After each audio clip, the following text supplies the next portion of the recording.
Assalamualaikum warahmatullahi wabarakatuh. Baik anak-anak kelas 10 di bab keempat materi PAI kita yaitu tentang Al-Quran dan Hadis adalah pedoman hidupku.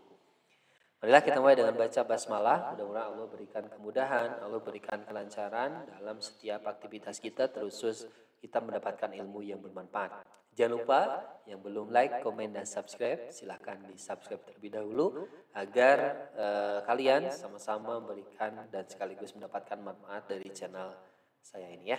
Baik, kita mulai di bab keempat materi kelas 10 tingkat SMA atau SMK, yaitu ada materi tentang Al-Quran dan Hadis adalah pedoman hidupku. Mari kita mulai. Nah, ini Al-Quran dan Hadis adalah pedoman hidupku. Peta konsepnya kita akan bahas tentang kedudukan Al-Quran sebagai sumber hukum Islam, kedudukan hadis sebagai sumber hukum Islam, dan kedudukan ijtihad sebagai hukum Islam. Langsung ke materinya.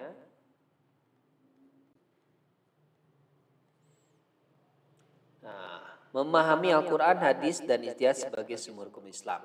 Anak-anak, dalam beragama kita harus mengerti dan paham bahwa kita memiliki dasar sekaligus landasan. Begitupun sumber hukum Islam yang dijadikan sebagai rujukan, landasan, dasar utama dalam pengambilan hukum Islam. Nah, ia menjadi pangkal dan tempat kembalinya segala sesuatu. Ia juga menjadi pusat tempat mengalirnya sesuatu. Nah, kita harus paham terlebih dahulu ya, mulai dari Al-Quran. Nah, orang Islam ya jangan sampai tidak mengetahui apa itu Al-Quran. Ya, apalagi kita ya, para pelajar, anak-anak khususnya ya, yang mengenyam pendidikan di SMA, di SD, di SMP ya, maka harus paham. Al-Quran itu anak-anak secara kebahasaan berasal dari kata qoro'a yaqro'u qira'atan. Qur'anan yang artinya sesuatu yang dibaca atau bacaan. Dari segi istilah, Al-Quran adalah kalamullah yang diturunkan pada Nabi Muhammad dalam bahasa Arab yang sampai kepada kita secara mutawatir, ditulis dalam mushaf dimulai dengan surat Al-Fatihah dan diakhiri dengan surat An-Nas. Nah, itu adalah Al-Quran. Nah, ayatnya menjelaskan, Inna hadal Qur'ana yahdi lillati hiya aqwam. Sungguh Al-Quran ini memberi petunjuk ke jalan yang paling lurus. Ya, ini adalah Al-Quran. Nah, bagaimana kedudukannya? Al-Quran ini sebagai sumber hukum Islam yang utama. Ya, kedudukannya sangat tinggi, sumber utama dan pertama, sehingga semua persoalan harus menuju pada Al-Quran. Kita langsung kandungan hukum Al-Quran. Nah, ada apa saja sih Al-Quran? Pertama, tentang akidah atau keimanan. Nah, jadi hukum yang terdapat dalam Al-Quran tidak akan jauh dari 3 bagian ini. Yang pertama ada akidah atau keimanan yang menyangkut bagaimana Allah, malaikat, kitab, para rasul, hari akhir, sampai dengan qada dan qadar. Syariat atau ibadah mengatur tentang tata cara ibadah yang baik yang berhubungan langsung dengan Al-Khaliq yang disebut dengan ibadah mahdoh. Nah, hukum ibadah, muamalah, ya. Yang ketiga adalah akhlak. Nah, ini yang paling penting juga. Selain berisi hukum-hukum tentang akidah dan ibadah, Al-Quran juga berisi hukum-hukum tentang akhlak, menuntun bagaimana seharusnya manusia berakhlak dan berperilaku. Hadis atau sunnah, kita harus paham ya bahwa setelah Al-Quran sebagai pedoman utama, maka pedoman selanjutnya adalah hadis atau sunnah. Secara bahasa, hadis ini berarti perkataan atau ucapan. Menurut istilah, hadis adalah segala perkataan, perbuatan, dan ketetapan yang dilakukan oleh Nabi Muhammad. Hadis juga biasa dinamakan dengan sunnah. Namun para ulama membedakan hadis dengan sunnah. Hadis adalah ucapan perkataan, sedangkan sunnah adalah segala sesuatu yang dilakukan oleh Rasul menjadi sumber hukum Islam. Nah, dalam hadis ada bagian-bagian tertentu anak-anak, ada disebut dengan sanad, yaitu sekelompok orang atau seseorang yang menyampaikan hadis dari Rasul. Dari mana hadis ini diterima, itulah disebut dengan sanad. Kemudian ada matan. Matan ini yaitu isi atau materi hadis yang dijelaskan ya. Thalabul ilmi faridatun ala kulli muslimin wal muslimah. Nah, itu adalah matan. Kalau rawi adalah orang yang meriwayatkan, biasanya di akhir hadis ya, rawahul Bukhari, rawahul Tabrani. Itu disebut dengan rawi. Yang kedua, kedudukan hadis dan sunnah sebagai hukum Islam, yaitu berada satu tingkat di bawah Al-Quran. Jadi pedoman yang kedua ya, sumber kedua setelah Al-Quran, itulah disebut dengan hadis.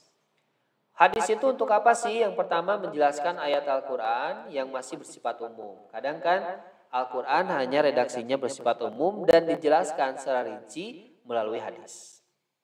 Yang kedua, memperkuat pernyataan yang ada dalam Al-Quran. Ya, misalkan barang siapa dan kalian telah melihat bulan maka berpuasalah. Nah, hadisnya diperjelas.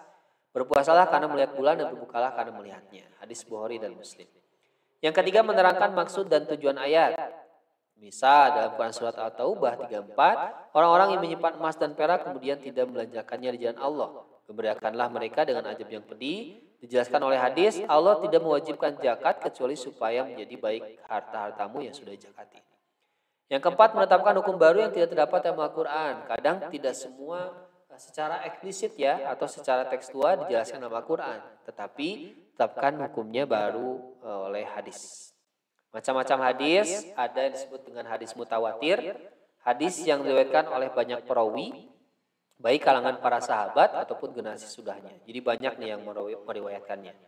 Yang kedua ada hadis masyhur, hadis yang diriwayatkan oleh 2 orang sahabat atau lebih tidak mencapai derajat mutawatir. Ya, namun setelah itu tersebar dan diriwayatkan oleh sekian banyak tabi'in sehingga tidak mungkin bersepakat dusta. Yang ketiga ada hadis ahad. Hadis ahad ini adalah hadis yang diriwayatkan oleh 1 atau 2 orang perawi sehingga tingkat derajatnya itu adalah tidak sampai mutawatir. Ya. Hadisnya terbagi 3, ada hadis sahih, makanya kalian mungkin pernah dengar ya, sahih, hadis hasan, hadis dhaif. Nah, sahih ini hadis yang diriwayatkan oleh perawi yang adil dan kuat hafalannya. Tajam penelitiannya, sanadnya bersambung pada Nabi dan tidak tercela. Nah, ini dijadikan sebagai sumber hukum Islam dalam beribadah atau hujjah. Yang hasan diriwayatkan oleh perawi yang adil tapi kurang kuat hafalannya. Sanadnya bersambung, tidak cacat dan tidak bertentangan, ya sama seperti hadis sahih. Hadis dhaif tidak memenuhi kualitas hadis sahih dan hasan. Ya, tetapi dapat dijadikan sebagai motivasi dalam beribadah. Jadi boleh untuk motivasi amal. Yang keempat hadis maudhu, ini bukan bersumber ya pada Rasul, ini disebut dengan hadis palsu.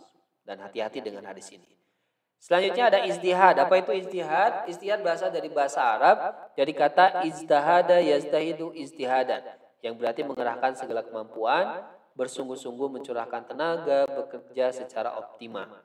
Sedangkan secara istilah, ijtihad ini adalah mencurahkan segenap tenaga, pikiran dalam menetapkan suatu hukum. Nah, jadi ketika tidak ditemukan dalam Al-Quran ataupun hadis, maka langkah selanjutnya adalah berijtihad. Tapi tidak sembarangan ya. Ijtihad itu memiliki syarat. Tidak boleh kita berijtihad sembarangan. Pertama, harus memiliki pengetahuan yang luas, mendalam, seperti Al-Imam Syafi'i, Hanafi ya. Itu mereka kompetensinya luar biasa.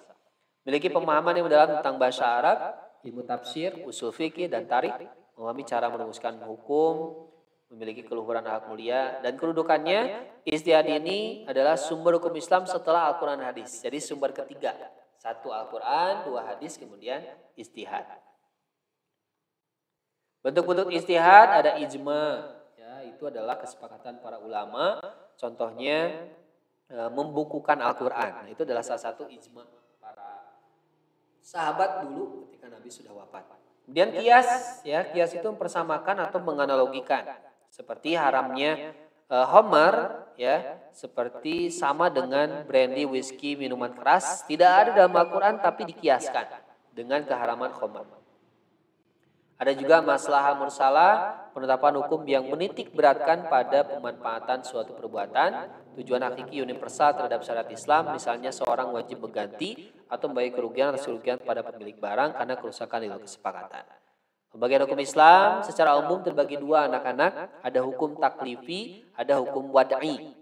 Nah, hukum taklifi inilah tuntunan Allah yang berkaitan dengan perintah dan larangan, ada wajib, ada haram, ada makruh, mubah. Nah, ini nih ya, hukum taklifi wajib atau fardu, sunnah atau mandub, kemudian haram atau tahrim, makruh atau karohah, kemudian mubah atau ibahah. Nah, itu pembagian hukum Islam. Baik, itu saja anak-anak, mudah-mudahan materi ini bermanfaat ya. Terus belajar, jangan sampai tidak belajar ya, karena kunci keberhasilan itu ada pada belajar ya. Terima kasih. Sekian, assalamualaikum warahmatullahi wabarakatuh.